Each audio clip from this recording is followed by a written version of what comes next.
যে আমি মাগরিবে নামাজ পড়ে বসবো, একবারে মাহফিল শেষ পর্যন্ত, মুনাজাত না হওয়া পর্যন্ত আমি এই বেহেশতের বাগানে বসে থাকবো। উলামায়ে কেরামের জবান থেকে যে সমস্ত কথাগুলো আসবে, সেই কথাগুলো আমি দিলের কান দিয়ে শুনে বাকি জীবনে আমলে পরিবর্তন করার জন্য চেষ্টা করব। এইরকম যাদের নিয়ত আছে, সত্যিই তারা আজকে এই ওয়াজের মাহফিল থেকে কিছু নিয়ে দেখতে পারবে। কথা ঠিক কিনা? এই জন্য আল্লাহ পাক রব্বুল আলামিন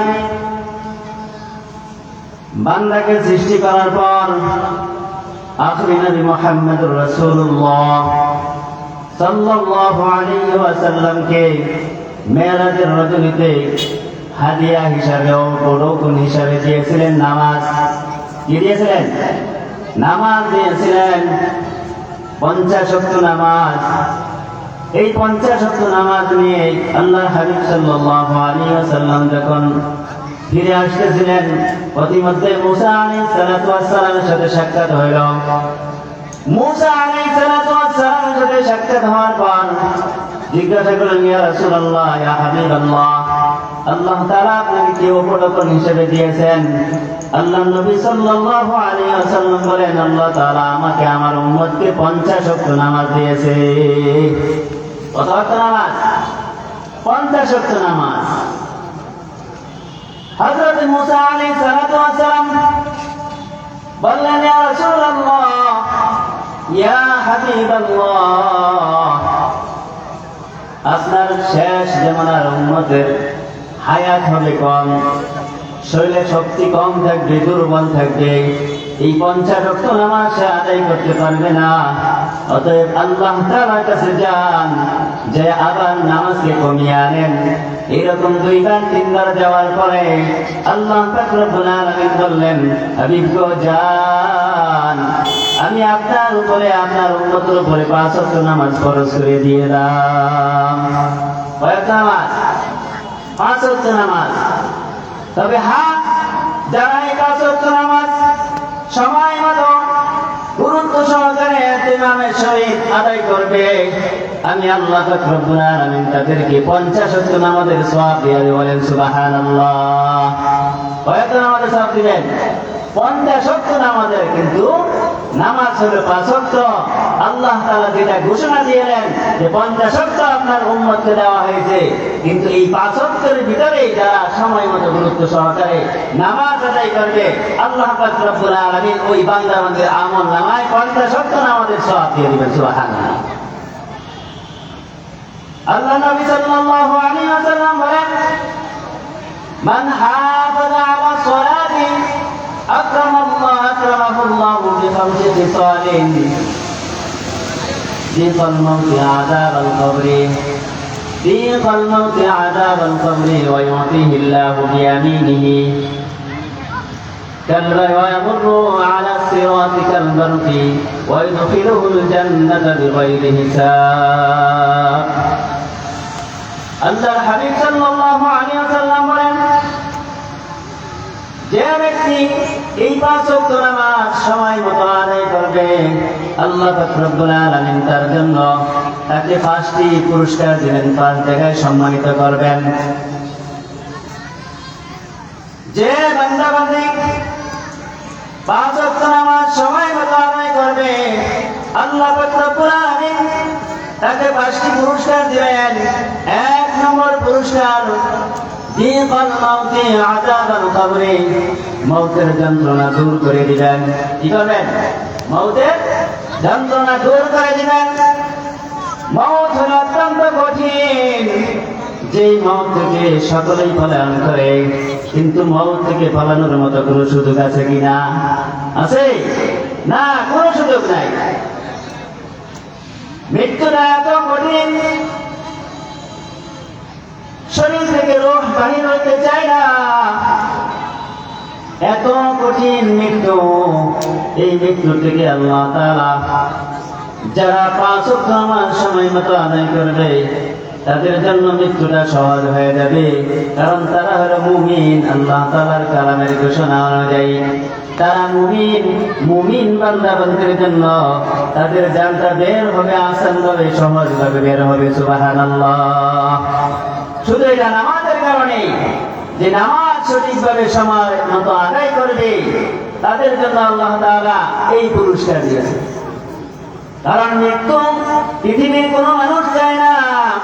মানুষ 3টা জিনিস চায় না। 1 নম্বর, সে মরতে চায় না। 2 নম্বর, তার ধন সম্পদ কম হোক সেটা চায় না। 3 নম্বর, মানুষের যৌবন শেষ হয়ে যাক সেটা চায় না। এই জন্য 1 নম্বর, মানুষ মরতে চায় না। পৃথিবীর কোনো মানুষই মৃত্যুবরণ করতে চায় না। কিন্তু মৃত্যুর হাত থেকে রেহাই পাওয়া যায় না। কিন্তু মৃত্যুর ভিতরেও পার্থক্য আছে। নাফরমানের শাস্তি হবে একরকম, মুমিনের শাস্তি আরেক রকম। মুমিনের লোমটা সহজভাবে বের হয়ে আসবে, আর নাফরমানের লোম সহজভাবে বের হয়ে আসে না। জানি কিনা? এই জন্য আল্লাহর হাবিব সাল্লাল্লাহু আলাইহি ওয়াসাল্লাম বলেন, যারা সময় মতো 5 ওয়াক্ত নামাজ আদায় করবে আল্লাহ পাক রব্বুল আলামিন তাদেরকে 5টা পুরস্কার করবেন। তার মধ্যে 1 নম্বর হলো মউতের যন্ত্রণা, মউতের আযাব, মউতের কষ্ট আল্লাহ তাআলা দূর করে দিবেন। সুবহানাল্লাহ।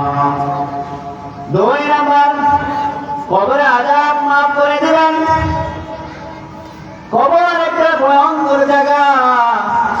দুনিয়ার ভিতরে আমি স্বাধীনভাবে চলাফেরা করেছি, কিন্তু কবরটা হলো কঠিন, আবার কঠিন জায়গা। যেই কবরের ডানেও মাটি, বামেও মাটি, নিচে মাটি, উঁচে উপরেও মাটি, সেখান থেকে পলায়ন করার কোনো সুযোগ নাই। আছে কিনা?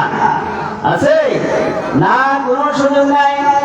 কবর ভয়ঙ্কর আযাব নাফরমানের জন্য। আল্লাহর নবী সাল্লাল্লাহু আলাইহি ওয়াসাল্লাম বলেন, কবরের মাটিটা 2 পাশের দিক থেকে এমন জোরে একটা চাপা দিবে, যে চাপা দেওয়ার কারণে তার একটা হাড্ডি, পাথরের হাড্ডি আর একটা হাড্ডির ভিতরে ঢুকিয়ে যাবে। এত কঠিন আযাব। এই কঠিন আযাব থেকে রক্ষা করার মাধ্যম হলো নামাজ। এই নামাজে আপনি আমাকে কবরের আযাব থেকে রক্ষা পাবে। আল্লাহর হাবিব সাল্লাল্লাহু আলাইহি ওয়াসাল্লাম বলেন, যারা নামাজ সঠিকভাবে আদায় করবে আল্লাহ পাক রব্বুল আলামিন ওই বান্দার কবরের আযাব maaf করে দিবেন। সুবহানাল্লাহ। মুমিনের জন্য কবরটা হয়ে যাবে জান্নাতের একটা বাগান। কথা ঠিক না? কবর তার জন্য প্রশস্ত হয়ে যাবে। নাফরমানের জন্য কবর সংকীর্ণ হয়ে যাবে। কবরের আযাব ভয়ঙ্কর আযাব। এই আযাব থেকে বাঁচতে হলে তোমাকে আমাকে নামাজ আদায় করতে হবে। এই নামাজই হলো 1 নম্বর মাধ্যম। কারণ আল্লাহর হাবিব সাল্লাল্লাহু আলাইহি ওয়াসাল্লাম বলেন, যে ব্যক্তি নামাজ আদায় করে তার জন্য as-salatu nurun as-salatu burhanun, নামাজটা তার জন্য হবে আলো, নামাজ তার জন্য হবে দলিল। এই নামাজ তাকে উপকার করবে, নামাজ তাকে আযাব থেকে রক্ষা করবে। 3 নম্বর, আল্লাহর হাবিব সাল্লাল্লাহু আলাইহি ওয়াসাল্লাম বলেন, এবং তার আমলনামা দেওয়া হবে তার ডান হাতে। সুবহানাল্লাহ। কারণ আমলনামা আমি আমার হায়াতে জিন্দেগির 50, 60, 70, 80 বছর যা উপার্জন করেছি এটা একটা সব লিপিবদ্ধ আছে। কথা ঠিক কিনা? সব কিছু লিপিবদ্ধ আছে। আমার 24 ঘন্টা সময়, এই 50, 60, 70, 80 বছর হায়াতে জিন্দেগি, সেকেন্ড, মিনিট, ঘন্টা, সময়, দিন, রাত, 24 ঘন্টা আমি আমার হায়াতে জিন্দেগি যা করেছি সব কিছু আল্লাহ তাআলা আমার লিপিবদ্ধ করে রাখছেন। কিরামান কাতিবিন, 2 জন সম্মানিত ফেরেশতা তাদের দ্বারাতে লিপিবদ্ধ করে রাখছেন। এই হলো আমলনামা। কিয়ামতের ময়দানে যখন সমস্ত মানুষগুলো ইয়া নাফসি করতে থাকবে, সকলে আফসোস করতে থাকবে, আমার আমলনামা ডান হাতে আসে নাকি বাম হাতের মধ্যে আসে? যদি ডান হাতের মধ্যে আসে তাহলে হাসতে হাসতে জান্নাতের দিকে দৌড়াইতে থাকবে, আর যদি বাম হাতের মধ্যে আসে কাঁদতে কাঁদতে জাহান্নামের দিকে যাইতে হবে। রাস্তা 2টা। কয়টা? 2টা রাস্তা, জান্নাত জাহান্নাম। যদি আমলনামা ডান হাতের মধ্যে আসে, আল্লাহর নবী সাল্লাল্লাহু আলাইহি ওয়াসাল্লাম বলেন, যারা নামাজ সঠিকভাবে আদায় করবে আল্লাহ পাক রব্বুল আলামিন তার আমলনামা ডান হাতের মধ্যে দিয়ে দিবে। সুবহানাল্লাহ। আর যারা নামাজ আদায় করে না, সঠিক সময় নামাজ পড়ে না, তাদের আমলনামা হবে বাম হাতের মধ্যে। 4 নম্বর, আল্লাহর হাবিব সাল্লাল্লাহু আলাইহি ওয়াসাল্লাম বলেন,